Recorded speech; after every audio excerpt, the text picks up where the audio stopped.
राजनीति की बातों में चर्चा करने के लिए एक बार फिर से मेरे साथ मौजूद है प्रद्युमन जोशीला जी। नमस्कार प्रद्युमन जी। जी नमस्कार, सभी दर्शकों को नमस्कार, राम राम।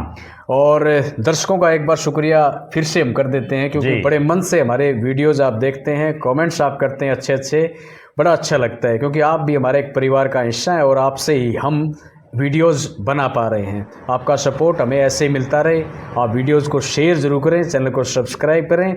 और प्रद्युमन जी, आप कहने वाले हो, मुझे पता है, मैं कह देता हूं कि बेल आइकन और घंटी का बटन जरूर दबा दें, यही कहना चाहते थे। और आप अपने जो कमेंट्स हैं वो जरूर लिखें जी। आपके मन में कोई और मुद्दा आपके दिमाग में हो तो उसके ऊपर भी आप अपनी राय रख सकते हैं। हाँ, एक दिन वीडियो बनाएंगे, अगर अच्छे कमेंट आते हैं ना जी, तो कमेंट्स का मोबाइल लेकर के और उनको पढ़ेंगे जी, उसके ऊपर भी एक दिन एक स्पेशल वीडियोस बनाएंगे। बिल्कुल, जो दर्शक हैं उन दर्शकों की क्या राय है उसके ऊपर भी एक स्पेशल एपिसोड हम एक दिन निकालेंगे जी।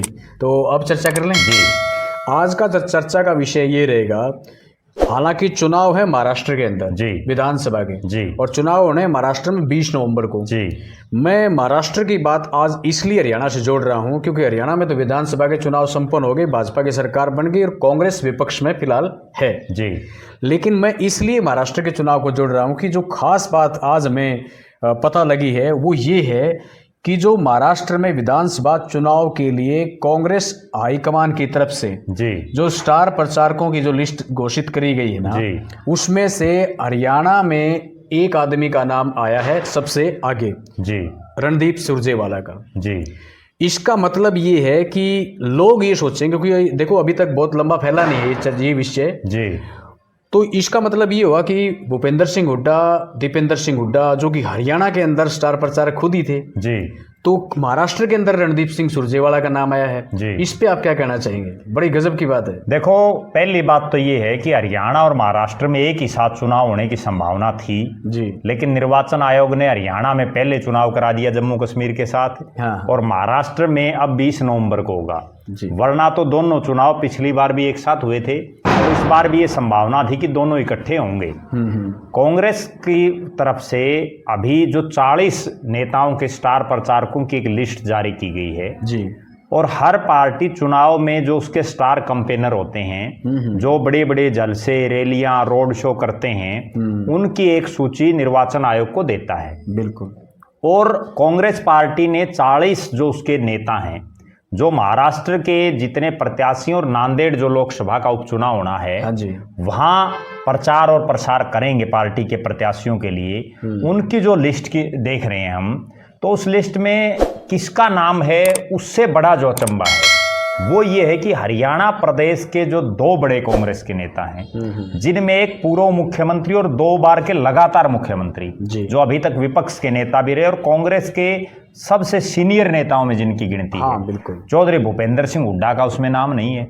और दूसरा, कांग्रेस पार्टी के लगातार जो सांसद बनते जा रहे हैं, भले हुए एक चुनाव बीच में बहुत कम मार्जिन से चुनाव हार गए थे, नहीं तो 2005 से लगातार जो संसद में हैं, वो जब हारे तो राज्यसभा में चले गए, दीपेंद्र सिंह हुड्डा, उन दोनों पिता पुत्रों का इस लिस्ट में नाम नहीं है। और इस लिस्ट को अगर पढ़ करके देखें और दर्शकों को भी जब मैं इसमें नाम बताऊं तो इसमें ऐसा नहीं है कि बहुत बड़े बड़े नेताओं के नाम हैं, बड़े नेता हैं कुछ एक, उसके बाद बहुत से तो ऐसे नेता हैं जो चौधरी भूपेंद्र सिंह हुड्डा और दीपेंद्र सिंह हुड्डा के मुकाबले में राजनीतिक जो उनका अनुभव, राजनीतिक कौशल बहुत कम है। कई पूर्व मुख्यमंत्रियों के नाम इस लिस्ट में हैं और इस लिस्ट में जब पूर्व मुख्यमंत्रियों के नाम हैं, मौजूदा सांसदों के नाम हैं, तो एक 2 इतने सीनियर नेताओं के नाम ना आना कहीं ना कहीं बहुत बड़ा प्रश्न चिन्ह खड़ा कर रहे हैं। और उसके पीछे सबसे बड़ा प्रश्न चिन्ह जो खड़ा हो रहा है वो ये है कि जब हरियाणा प्रदेश से आने वाले एक नेता रणदीप सिंह सुरजेवाला, जो पार्टी के राष्ट्रीय महासचिव भी हैं, राजस्थान से वो राज्यसभा के सांसद हैं, उनका नाम इस सूची में है। हरियाणा से वो इकलौते हैं जी, राष्ट्रीय प्रवक्ता भी रहे हैं, राष्ट्रीय प्रवक्ता रहे हैं। दूसरी बड़ी बात, ये जो लिस्ट जारी हुई है, आज से पहले अक्सर हम देखते थे कि कांग्रेस पार्टी की जितनी जो सूचियां जारी होती थी वो केसी वेणुगोपाल के अक्सर उस पर साइन होते थे, जो राष्ट्रीय महासचिव संगठन का काम वो देखते हैं। लेकिन इस जो सूची जारी हुई, इस पे हरियाणा की से आने वाली एक नेत्री कुमारी शैलजा, जो कांग्रेस पार्टी की राष्ट्रीय महासचिव हैं उत्तराखंड की प्रभारी हैं, उन्होंने ये सूची जारी की, उनके बाकायदा इस पर साइन है। तो ये बात और ज्यादा गंभीर हो जाती है, क्योंकि कुमारी शैलजा और चौधरी भूपेंद्र सिंह हुड्डा का इस विधानसभा चुनाव में भी, और जब कुमारी शैलजा हरियाणा प्रदेश की अध्यक्ष थी जी, तब भी आपस में, भले ही दोनों कांग्रेस में, लेकिन 36 का आंकड़ा लगातार चल रहा है। और कुमारी शैलजा और चौधरी भूपेंद्र सिंह हुड्डा के परिवार का, हुड्डा पिता पुत्र का आपस में, क्योंकि शैलजा जी बार बार ये आरोप भी उन पर लगाती थी कि मैं कांग्रेस की जो संगठन बनाना चाह रही थी, लेकिन उन्होंने नहीं बनाने दिया। और अब भी इस चुनाव में ये आरोप लग रहे हैं कि कुमारी शैलजा चुनाव प्रचार के लिए हरियाणा प्रदेश में उस स्तर पर नहीं घूमी जिस स्तर पर उनको घूमना चाहिए था। इस पूरी सूची को अगर देखें जी, तो सबसे बड़ी बात, चूंकि हम हरियाणा से आते हैं तो हम हरियाणा की बात करेंगे, बाकी तो इसमें बहुत से नेताओं के नाम हैं, लेकिन इस सूची में चौधरी भूपेंद्र सिंह हुड्डा और दीपेंद्र सिंह हुड्डा से कम अनुभवहीन बहुत से लोगों के नाम हैं। और हुड्डा साहब और दीपेंद्र हुड्डा को अक्सर जो और चुनाव हुए हैं, चाहे राजस्थान में चुनाव हुआ हो और भी अलग अलग स्टेटों में हो, उत्तर प्रदेश में हुआ हो, वहां भी इनको स्टार कैंपेनर के तौर पर रखा गया है। अब महाराष्ट्र में ना रखा जाना कहीं ना कहीं ये सवाल खड़ा कर रहा है कि क्या कांग्रेस के शीर्ष नेतृत्व को अब हुड्डा पिता पुत्र की जरूरत नहीं है, या दूसरी बात, हुड्डा पिता पुत्र अब कांग्रेस से छिक चुके हैं, वो अपना कोई ना कोई नया फैसला लेना चाहते हैं। कहीं ना कहीं कांग्रेस के शीर्ष नेतृत्व को इतने बड़े नेताओं को दरकिनार करना अपने आप में ये दर्शा रहा है कि कांग्रेस में सब कुछ ठीक नहीं चल रहा है। ठीक बात है। एक दिन आप हर बात कहते हो कि जब राजनीति में तो कोई सांस भी लेता है तो बड़े उसके मायने होते हैं। जी बिल्कुल बिल्कुल।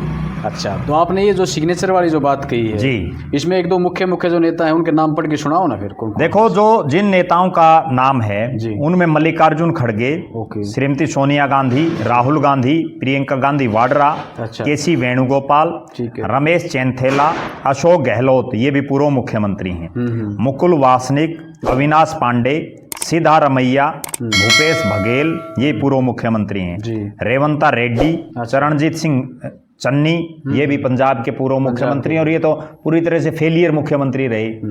ठीक है। उसके बाद अगर हम बात करें डीके शिव कुमार, सचिन पायलट, रणदीप सिंह सुरजेवाला, जी परमेश्वरा, एमबी पाटिल, कन्हैया कुमार, इमरान प्रतापगढ़ी, अलका लांबा, केसी जॉर्ज, के जयकुमार, जिग्नेश मेवाणी, नदीम जावेद, बहुत से जूनियर नेता भी हैं, सलमान खुर्शीद, राजीव शुक्ला, और उसके बाद जो है कई महाराष्ट्र के जो आने वाले हैं, महाराष्ट्र के नेताओं के नाम हैं जिनमें नाना पटोले और जो तमाम नेता हैं। तो कहीं ना कहीं ये कहा जा सकता है इस सूची को देखने के बाद बिल्कुल कि कांग्रेस पार्टी में चौधरी भूपेंद्र सिंह हुड्डा और दीपेंद्र सिंह हुड्डा को अपने भविष्य के बारे में एक बार जरूर मंथन कर लेना चाहिए। बिल्कुल, जब इतनी बड़ी सूची में और दोनों पिता पुत्रों का नाम ना होना, कम से कम एक नेता का नाम तो चाहिए। और दोनों यूं भी नहीं है कि दीपेंद्र हुड्डा आज यूथ आइकॉन के तौर पर देखे जाते हैं। भले ही हरियाणा प्रदेश में कांग्रेस चुनाव हार गई, भले ही कांग्रेस 37 सीटों पर रह गई, लेकिन जो मेहनत दीपेंद्र सिंह हुड्डा ने की, जो मेहनत चौधरी भूपेंद्र सिंह हुड्डा ने की, वो वास्तव में काबिले गौर है।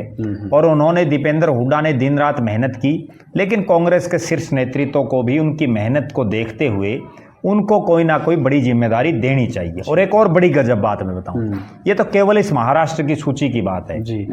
वास्तव में अगर देखें, कांग्रेस का जो संगठन है, ना तो आज चौधरी भूपेंद्र सिंह हुड्डा के पास कोई पद, ना दीपेंद्र सिंह हुड्डा को कहीं कोई राष्ट्रीय उसमें एडजस्ट कर रखा बढ़िया स्तर पर, जबकि हरियाणा के दो नेताओं रणदीप सिंह सुरजेवाला और कुमारी शैलजा दोनों राष्ट्रीय महासचिव हैं। हरियाणा से आने वाले वीरेंद्र सिंह राठौड़ को अच्छी जिम्मेदारी दी गई है, प्रदीप नरवाल को बहुत बढ़िया पोजीशन पे जिम्मेदारी दी गई है, जबकि हुड्डा फैमिली को कोई बहुत बड़ी जिस कद के वो नेता हैं उस कद पर कांग्रेस पार्टी, मल्लिकार्जुन खड़गे, सोनिया गांधी, राहुल गांधी अब भी उनको उतना वेटेज नहीं दे रहे, जबकि उनको देना चाहिए। जी अब मैं बात करता हूं जी कि रणदीप सिंह सुरजेवाला को क्यों सिलेक्ट किया, आपका क्या मानना है? कि देखो, अच्छे वक्ता हैं, कैसे, मतलब उनकी शैली तो देखो अच्छी है। रणदीप सिंह सुरजेवाला ने पता नहीं क्या गोटी ऊपर फिट कर रखी है। हरियाणा प्रदेश से जब वो एक बड़ी गजब में बात बताऊं आपको जी, वो युवा कांग्रेस के राष्ट्रीय अध्यक्ष थे। अच्छा, और चौधरी ओम प्रकाश चौटाला का हरियाणा प्रदेश में राज था जी, तो उस समय उन्होंने बहुत संघर्ष किया युवा कांग्रेस के प्रदेश अध्यक्ष के तौर पर। अच्छा, और उसके बाद चूंकि वो अपने पिता की छत्रछाया में थे, उनके पिता किसान कांग्रेस के राष्ट्रीय अध्यक्ष थे चौधरी शमशेर सिंह सुरजेवाला, प्रदेश अध्यक्ष भी रहे हैं। और उसके बाद रणदीप सिंह को कार्यकारी प्रधान बनाया गया पार्टी का। अच्छा, उसके बाद जब चौधरी भूपेंद्र सिंह हुड्डा की सरकार आई तो वो दोनों सरकारों में मंत्री बने कैबिनेट के। यहां तक तो हरियाणा की राजनीति में थे। 2014 के बाद जब हरियाणा प्रदेश में कांग्रेस का राज चला गया तो एकदम से उन्होंने ऐसी छलांग मारी कि वो राष्ट्रीय स्तर पर पहुंच गए। उनको राष्ट्रीय प्रवक्ता बनाया गया पार्टी का, उसके बाद उनको मीडिया सेल का पूरा इंचार्ज ओवरऑल इंचार्ज बना दिया गया, फिर उनको राष्ट्रीय महासचिव बनाया गया। और सबसे बड़ी बात आप ये देखिए कि रणदीप सिंह सुरजेवाला को राजस्थान, जो हरियाणा से दूसरा स्टेट है, वहां से पार्टी के शीर्ष नेतृत्व ने राज्यसभा में भेजा। किसी दूसरे स्टेट से किसी नेता को राज्यसभा में भेजने का मतलब यह है कि वो आपके शीर्ष नेतृत्व के बिल्कुल नजदीकियों में है, उसकी शीर्ष नेतृत्व पर अच्छी खासी पकड़ है। अगली बात, रणदीप सिंह सुरजेवाला ने बहुत से ऐसे मौके भी आए जब उन्होंने इस चीज को प्रूव भी करके दिखा कि वो वास्तव में नेता हैं, वास्तव में वो पार्टी को जिताने में माहिर हैं। चाहे वो कर्नाटक को हम लेकर के चलें, चाहे राजस्थान के एक वाकया को लेकर के चलें जब सरकार टूटने जा रही थी, और इसके अलावा भी उन्होंने अलग अलग राज्यों में बहुत अपनी जो है गट्स जो उनमें है राजनीतिक। अगली जो बात है, उनको हिंदी के साथ साथ अंग्रेजी का बहुत अच्छा ज्ञान है, एडवोकेट भी हैं और बड़े प्रखर वक्ता हैं। और वक्ता के तौर पर वो एक एक शब्द को जब बोलते हैं तो सुनने वाले उसके कायल हो जाते हैं, बहुत अच्छे। तो कहीं ना कहीं रणदीप सिंह सुरजेवाला ने जो पिछले 10 साल में गांधी नेहरू परिवार में और कांग्रेस के शीर्ष नेतृत्व में अपनी जो पैठ बनाई है, आज के दिन हरियाणा प्रदेश में उनसे सीनियर नेता बहुत से हैं। चौधरी भूपेंद्र सिंह हुड्डा उनसे बहुत सीनियर हैं, उनसे जो है कुमारी शैलजा बहुत सीनियर हैं राजनीतिक रूप से, और चुनाव जीतने के नज़रिए से अगर देखें तो दीपेंद्र सिंह हुड्डा भी उनसे सीनियर हैं क्योंकि वो लगातार सांसद बने हैं। रणदीप सिंह सुरजेवाला तो पहली बार संसद में पहुंचे हैं राज्यसभा के मार्फत, ठीक है, वो विधायक बने हैं, उन्होंने चौधरी ओम प्रकाश चौटाला को भी हराया है। और जब उन्होंने 2005 में चौधरी ओम प्रकाश चौटाला को मुख्यमंत्री होते हुए हराया था तब वो राष्ट्रीय राजनीति में छा गए थे, एकदम बहुत यंग थे। और अब जो है वो लगातार गांधी नेहरू परिवार के कंधे से कंधा मिला करके चल रहे हैं, और उसी का ये परिणाम है कि कर्नाटक जैसे राज्य का उनको प्रभारी बनाना, मध्य प्रदेश में जब चुनाव थे तो उनको मध्य प्रदेश की जिम्मेदारी देना। और एक और बड़ी गजब बात, पिछले कई सालों में जिन जिन राज्यों में चुनाव हुए हैं उनके अगर स्टार कंपेनरों के हम लिस्ट उठा करके देखें कांग्रेस की तरफ से तो सभी राज्यों में रणदीप सिंह सुरजेवाला का नाम जरूर मिलता है। अच्छा, चाहे वो इंग्लिश भाषी राज्य हों, अंग्रेजी भाषी, चाहे वो हिंदी भाषी राज्य हों, चाहे कोई अन्य राज्य हों, ये बड़ी बात आपने कही। तो उनमें रणदीप सिंह सुरजेवाला का नाम है। हालांकि दीपेंद्र सिंह हुड्डा भी विदेश में पढ़े हैं, विदेश में उन्होंने नौकरी भी की है, अब भी वो विदेशों में जाते हैं, लेकिन अगर वक्ता के तौर पर देखें तो दीपेंद्र सिंह हुड्डा के मुकाबले बहुत ज्यादा, और हुड्डा साहब के मुकाबले भी बहुत प्रखर वक्ता हैं। बिल्कुल। और दीपेंद्र सिंह हुड्डा और चौधरी भूपेंद्र सिंह हुड्डा को भी ये सोचना चाहिए, आत्म मंथन करने की अब उनको जरूरत है कि आखिर कांग्रेस उनका क्यों नहीं यूज कर रही, कांग्रेस उनका इस्तेमाल क्यों नहीं कर रही। भले ही वो वक्ता कम है लेकिन उनका एक पर्सनैलिटी, उनका एक नाम जरूर है, नाम बड़ा नाम है जी। इस विधानसभा में मैंने देखा था जी कि कांग्रेस ने टिकट के लिए जो टिकटार्थियों की लाइन लगी थी और आवेदन जो किए गए थे उसमें भी कैथल की जो टिकट थी उसके लिए नहीं तो उन्होंने आवेदन किया था और नहीं उनके बेटे का मतलब किसी प्रकार से। देखो, आवेदन इतने बड़े नेता को आवेदन करने की जरूरत ही नहीं होती। मैं एक बात से बड़ी सहमत हूँ जी कि जो जिताऊ हो, कैथल में ये पहले से निश्चित था कि रणदीप सिंह सुरजेवाला के परिवार के अलावा अगर कोई भी खड़ा होगा तो बुरी तरह से हारेगा। अब किलोई है, किलोई में सबको ये पता है कि हुड्डा साहब के अलावा या उनके परिवार के अलावा कोई और कांग्रेस की टिकट पर खड़ा होगा तो हारेगा निश्चित रूप से। तो रणदीप सिंह सुरजेवाला ने अपनी, देखो जो उनकी 10 साल की मेहनत है निश्चित रूप से वो रंग लाई है। खुद राज्यसभा के सांसद हैं, बेटे को उन्होंने विधायक बनाया है, पार्टी में राष्ट्रीय महासचिव हैं, कोई भी नेता इतने बड़े पदों पर नहीं दिखाई दे रहा कहीं भी। और सबसे बड़ी बात तो यही है कि दूसरे राज्य से आपको राज्यसभा में भेजना कहीं ना कहीं ये दर्शा रहा है कि कांग्रेस पार्टी के शीर्ष नेतृत्व में आपके फुल बटा फुल मार्क्स हैं। जी, महाराष्ट्र जैसे स्टेट में यानी कि 288 के आसपास मेरे ख्याल में विधानसभा और महाराष्ट्र में तो एक और खास बात है, हरियाणा के बहुत से लोग वहां रहते हैं। हरियाणा के नेताओं की तो वहां सबसे ज्यादा जरूरत है। बिल्कुल। महाराष्ट्र में जो बड़े बड़े शहरों में हरियाणा प्रदेश से बहुत लोग वहां गए हुए हैं। हरियाणा प्रदेश से लोग जा करके वहां डिप्टी मेयर तक बने हैं। ठीक बात है। जो बहुत बड़े बड़े महानगरों के।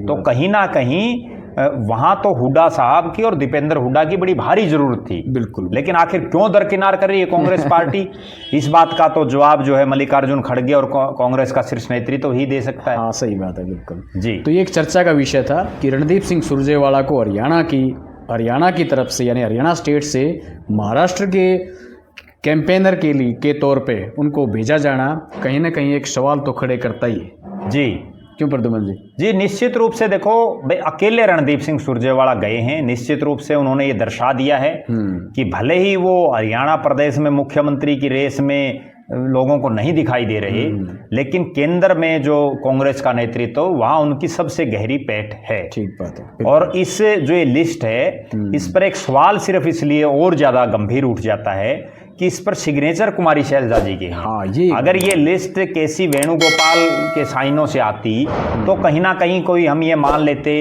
कि एक अलग बात है। लेकिन चूंकि अब कुमारी शैलजा और चौधरी भूपेंद्र सिंह हुड्डा में आपस में जो खींचातान चल रही है पिछले काफी सालों से, तो उससे भी लोग इसको जोड़ करके देख रहे हैं। और एक और बड़ी गजब बात बताऊं, जब से लिस्ट आई है तब से लोग सोशल मीडिया पर बड़े चटकारे ले रहे हैं कि हुड्डा परिवार का कांग्रेस ने जो है पूरी तरह से सिस्टम खराब कर दिया है। कहीं ना कहीं वहां अब जो सोनिया का दरबार है, सोनिया गांधी जी का और मल्लिकार्जुन खड़गे का, वहां अब हुड्डा साहब के नंबर कम हो गए हैं और वहां रणदीप सिंह सुरजेवाला और कुमारी शैलजा के नंबर बढ़ गए हैं। और एक और गंभीर बात मैं बताऊं, हरियाणा की टिकट जो वितरण हुआ और हरियाणा में जो कांग्रेस की हार हुई, उसके बाद कांग्रेस पार्टी के जो मल्लिकार्जुन खड़गे के बाद जो दूसरे सबसे बड़े नेता हैं केसी वेणुगोपाल, जो संगठन के महासचिव हैं, जिनके साइन अब तक इन लिस्टों पर होते थे, उनके जो पर भी प्रश्न चिन्ह खड़ा हो गया है। क्योंकि उनके कुछ एक खासम खासों को हरियाणा में टिकट दी गई और जिनको टिकट दी गई वो बुरी तरह से हारे, और उस पर एक बहुत बड़ा प्रश्न चिन्ह लग रहा है कि उनकी भी छुट्टी होने जा रही है। तो कहीं अगर उनकी छुट्टी हो गई तो जिस तरह से कुमारी शैलजा के साइन हुए हैं, तो इससे हो सकता है कि कुमारी शैलजा वो जो दूसरा सबसे बड़ा पद है उस पद पर ना आ जाए। क्योंकि पीछे भी एक चर्चा चली थी कि कुमारी शैलजा को राष्ट्रीय जो कार्यकारी अध्यक्ष कांग्रेस बनाने जा रही थी, 4 कार्यकारी अध्यक्षों की चर्चाएं थी कि उनमें एक कुमारी शैलजा हो सकती हैं। तो इस लिस्ट के बाद उस पर भी चर्चाएं शुरू हो जाएंगी। ठीक बात है। तो चलो आज की वीडियो में इतना ही, फिर मिलेंगे एक नई वीडियो और एक नए विषय के साथ में। तब तक के लिए मैं संजय राणा और प्रद्युमन जोशीला जी आपसे लेते हैं अनुमति। तब तक के लिए सभी को राम राम।